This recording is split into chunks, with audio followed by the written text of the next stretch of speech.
नमस्कार, आपके साथ मैं हूं Sameer Abbas. Full and final में आपका स्वागत है। दुनिया के तमाम हिस्सों में जंगी चिंगारियां कैसे सुलग रही हैं, आज इस पर होगी हमारी नजर। टारगेट पर है रशिया और बड़े पैमाने पर की जा रही है न्यूक्लियर तैयारी। आखिर कैसे और क्यों, पूरी डिटेल हम आपके सामने आज रखने जा रहे हैं, क्योंकि अमेरिका ने एक नहीं दो नहीं 100 परमाणु हथियारों की तैनाती कर दी है। कहां और कैसे, इसके पीछे इरादा क्या है, मंशा क्या है, यह जानने की करेंगे कोशिश। सबसे पहले फुल एंड फाइनल की 4 बड़ी खबरें आपके सामने रखने जा रहे हैं। पहली बड़ी खबर, नेटो की रूस पर न्यूक्लियर हमले की तैयारी। मैक्रों की यूक्रेन को रूस के अंदर हमले की हरी झंडी। इसके अलावा पुतिन ने नेटो को दी ऑल आउट वॉर की वार्निंग। 1 घंटे में ताइवान पर कब्जे का चीनी प्लान भी सामने आया। इन 4 बड़ी खबरों पर आज फुल एंड फाइनल में रहेगी हमारी नजर। शुरुआत बड़ी खबर से, गाजा पर इजराइल का विध्वंसक हमला हुआ है। हमास के दर्जनों ठिकानों पर भीषण बमबारी हो रही है। ये देखिए,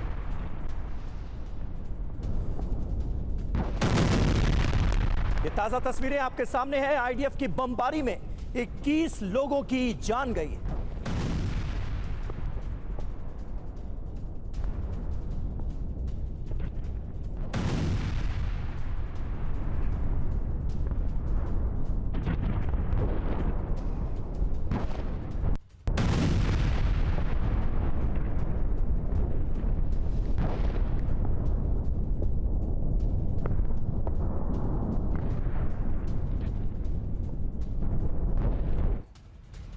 और अगली बड़ी खबर, राफा में इजरायली सेना का बड़ा हमला हुआ है।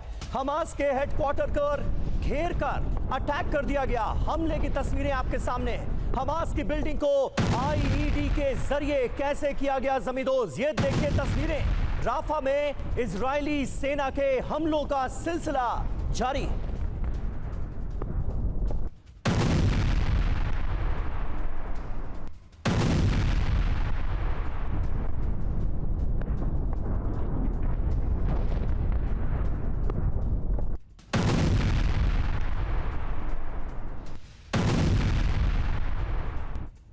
तो देखिए, राफा लगातार निशाने पर है। राफा सिटी में टैंकों के साथ इजरायली सेना का घातक ऑपरेशन चल रहा है। ग्राउंड ऑपरेशन में इजरायली सेना को बड़ी कामयाबी हाथ लगी है। हमास के हथियारों का जखीरा बरामद किया गया है। आईडीएफ को यह बड़ी कामयाबी हाथ लगी है। राफा में हमास के हथियारों का बड़ा जखीरा बरामद करने का आईडीएफ ने किया है दावा।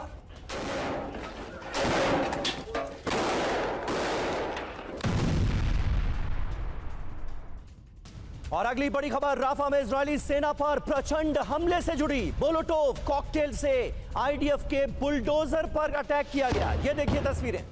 मोलोटोव अटैक से सैन्य वाहन में लगी आग।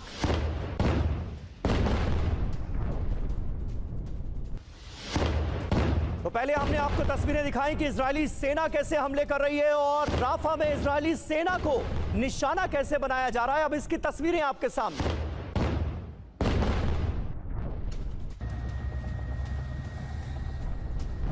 तो ये 3 बड़ी खबरें इस वक्त की हम आपके सामने रख रहे हैं। पहली, गाजा पर इजराइल का विध्वंसक हमला। राफा में इजरायली सेना का बड़ा हमला और हमास के हथियारों के जखीरे को बरामद करने का दावा आईडीएफ की तरफ से किया गया है।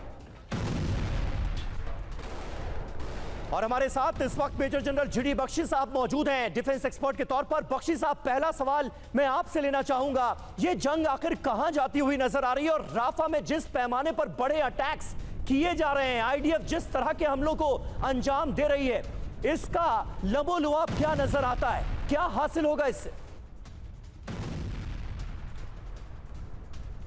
देखिए साहब, पूरी दुनिया में बहुत इसके खिलाफ आउटक्राई हुई थी, लेकिन फिर भी इजराइल ने ये हमला किया है। वो अभी तक क्लेम कर रहे हैं कि 500 ने सरेंडर कर दिया है। हमास के लड़ाकों ने कोई 500 से ज़्यादा उन्होंने एप्रीहेंड किए हैं और आज बहुत बड़ा ज़ख़ीरा हथियारों का उन्होंने पकड़ लिया है।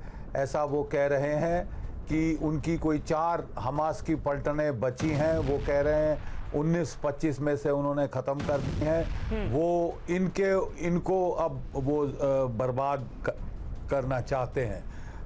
तो बात यह है कि जो जैसे ही ये 7 अक्टूबर को हमला किया था हमास ने, हमास की टॉप लीडर जो है वो अंडरग्राउंड चली गई थी टनल में, और अभी तक वो निकली नहीं है बाहर।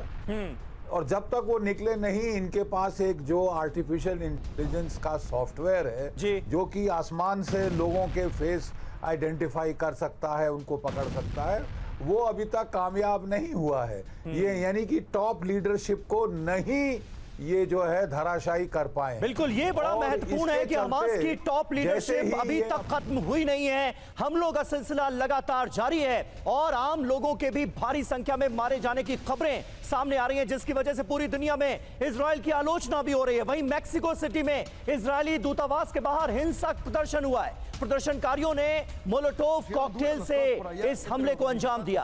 पुलिस पर पत्थरबाजी हुई, पत्रकार समेत 10 लोग घायल हुए हैं इस पत्थरबाजी में। ये देखिए तस्वीरें आपको मैक्सिको की दिखा रहे हैं, जहां पर पत्थरबाजी की घटना सामने आई है और एक पत्रकार समेत 10 लोगों के घायल होने की खबर है।